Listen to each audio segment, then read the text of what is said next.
And whether intentionally or not, we are all role models. Let us take on this role in a proactive spirit by promoting diversity in our words and deeds and by counteracting discrimination. Let us encourage those who do not yet have the courage to lead a free life.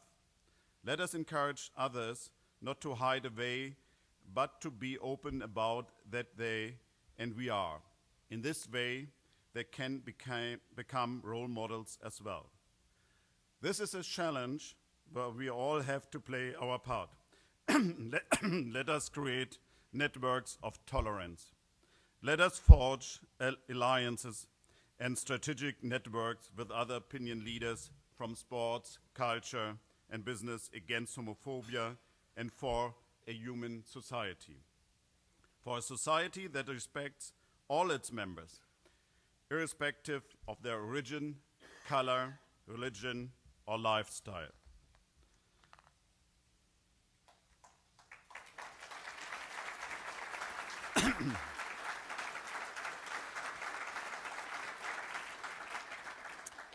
As governing mayor of Berlin, I have just set up such an alliance in Berlin with 23 companies and social institutions. This alliance is accompanied by an action plan from the Berlin House of Representatives. This focus is a broad initiative on education and sex education at school and in youth welfare institutions. It is our goal to gradually expand this network for respect and the prevention of violence. Berlin is involved in a number of international city networks. We use these networks not only for academic, cultural, and youth exchange programs, but also as a means to advocate tolerance. When gay pride parades are banned or participants violently attacked, we are called on to take a stand for what we believe in. Recently, a young American conservative from Portland was quoted on the gay marriage referendum in her state. She said she was very torn, but finally decided to vote in favor of same-sex marriage. Her argument was both simple and convincing. They love and they have the right to love. And we can't tell somebody how to love. When we took for options today in order to prevent a rollback and promote an acceptance of homosexual lifestyles across the world, we should start by expressing a simple truth. The love between two people cannot be wrong. Besides the right to life, it is the most precious goods and must be defended and protected, irrespective of who the lovers are. This is exactly what the young woman from Portland was saying. In the political fight for equal rights, we have to look at the values that keep our societies together and make them strong. One of these central values is freedom. But freedom without sexual self-determination is and remains only a half freedom. And one last thought.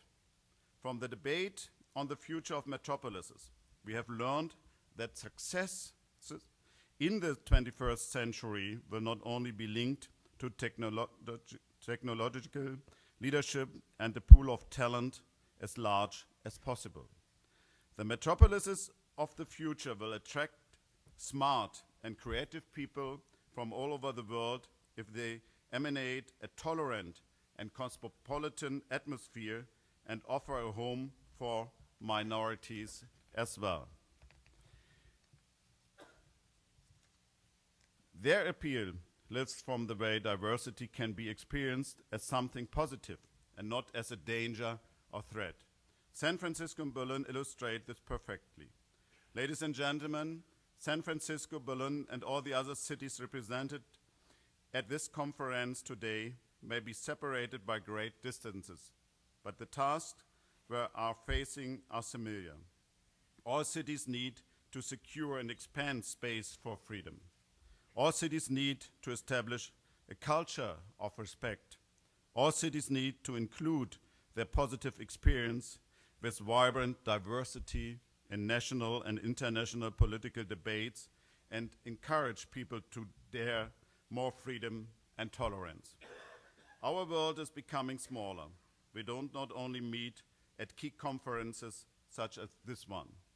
Thanks to modern communications, in our everyday lives, we can also participate quickly and directly in events in distant places.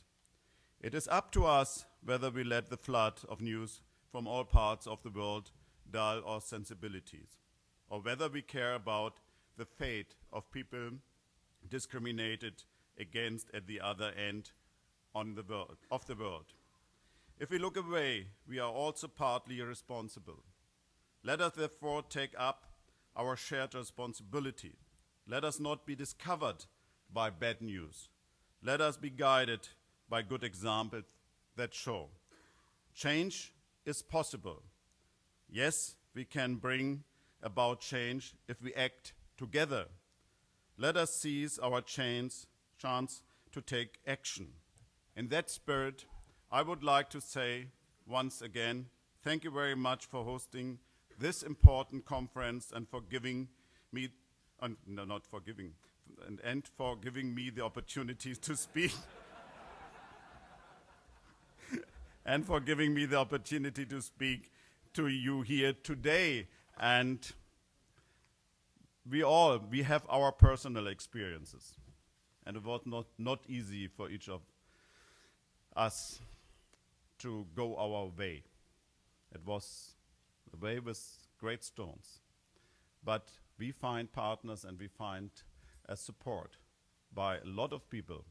Therefore, I'm thankful, and I'm sure you are thankful for that. And I think we have the opportunity to go forward and to bring a lot of people behind us in our movement. Thank you very much.